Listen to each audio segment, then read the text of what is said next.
আসসালামু আলাইকুম সুপ্রিয় দর্শক, সবার কি অবস্থা? হাজির হয়ে গেলাম দীপ্ত টিভির নিবেদিত খুশবু নাটকের ১১৫তম পর্বে কী সব ঘটতে চলেছে তার অগ্রিম আপডেট নিয়ে।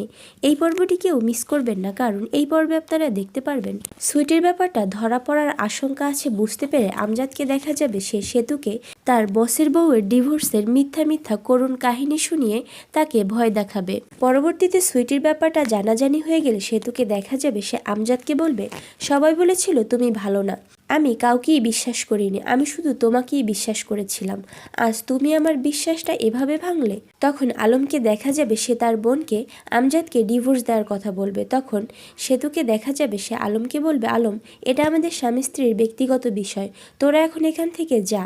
একথা শুনে সবাই যখন ওখান থেকে চলে যাবে তখন সেতুকে দেখা যাবে সেও সেখান থেকে বাইরে চলে যাবে, আর বাইরে গিয়ে অনেক বেশি কান্নাকাটি করতে থাকবে।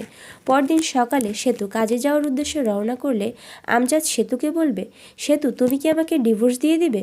উত্তরে সেতু বলবে, যদি তোমাকে ডিভোর্স দিয়ে দিতাম তাহলে এক ঘরে থাকতাম না, ঘাট ধরে এই ঘর থেকে বের করে দিতাম। তোমার বসের বউয়ের সেই কথা কিন্তু আমি ভুলে যাইনি। একথা শুনে আমজাদকে দেখা যাবে সে যে সেতুকে বোকা বানিয়েছে এটা ভেবে সে মনে মনে হাসতে থাকবে। ওইদিকে ওসি সাহেবকে দেখা যাবে সে খুশবুকে ডেকে এনে খাবার খাওয়াবে এবং বলবে, খুশবু খেয়ে নাও, একটু পরে তোমাকে আদালতে সাক্ষী হিসেবে যেতে হবে। একথা শুনে খুশবুকে দেখা যাবে সে মনে মনে ওই ওসি সাহেবকে সন্দেহ করবে এবং বলবে, আদালতে কেন যেতে হবে? এই পুলিশ কি আমার ক্ষতি করছে নাকি উপকার করছে? আর অন্যদিকে আপনারা দেখতে পারবেন শাকিল আশরাফকে দেখা যাবে রিশাদের মাঝে সায়ানের পিতৃপরিচয় সম্পর্কে জেনে গেছে এবং খুশবুর অবর্তমানে সায়ানের দায়িত্ব নিয়েছে। এটার জন্য সে এবার রিশাদকে দিয়ে তাকে চাপে রাখবে।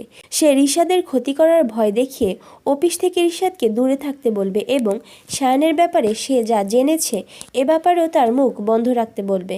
আর এছাড়াও থাকছে আশ্চর্য সকল ঘটনা। সুতরাং সবাইকে খুশবু নাটকের আগামী পর্ব দেখার আমন্ত্রণ রইল। ধন্যবাদ।